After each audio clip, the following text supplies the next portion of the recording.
کیا یہ لوگ کہتے ہیں کہ اس پیغمبر نے قرآن اپنے دل سے بنا لیا ہے؟ کہہ دو کہ اگر میں نے دل سے بنا لیا ہے تو میرے گناہ کا وبال مجھ پر، اور جو گناہ تم کرتے ہو اس سے میں بری الذمہ ہوں۔ اور نوح کی طرف وحی کی گئی کہ تمہاری قوم میں جو لوگ ایمان لا چکے ان کے سوا اور کوئی ایمان نہیں لائے گا، تو جو کام یہ کر رہے ہیں ان کی وجہ سے غم نہ کھاؤ،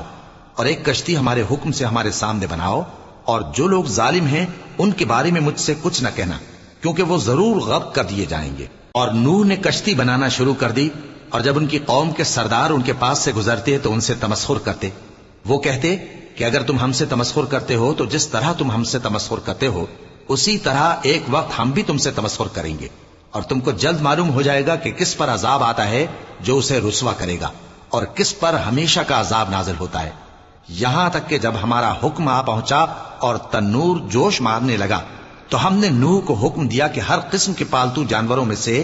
جوڑا جوڑا یعنی ایک ایک نر اور ایک ایک مادہ لے لو، اور جس شخص کی نسبت حکم ہو چکا ہے کہ ہلاک ہو جائے گا اس کو چھوڑ کر اپنے گھر والوں کو اور جو ایمان لایا ہو اس کو کشتی میں سوار کر لو۔ اور ان کے ساتھ ایمان بہت ہی کم لوگ لائے تھے۔ نوح نے کہا کہ اللہ کا نام لے کر کہ اسی کے کرم سے اس کا چلنا اور ٹھہرنا ہے، اس میں سوار ہو جاؤ، بے شک میرا پروردگار بخشنے والا ہے، مہربان ہے۔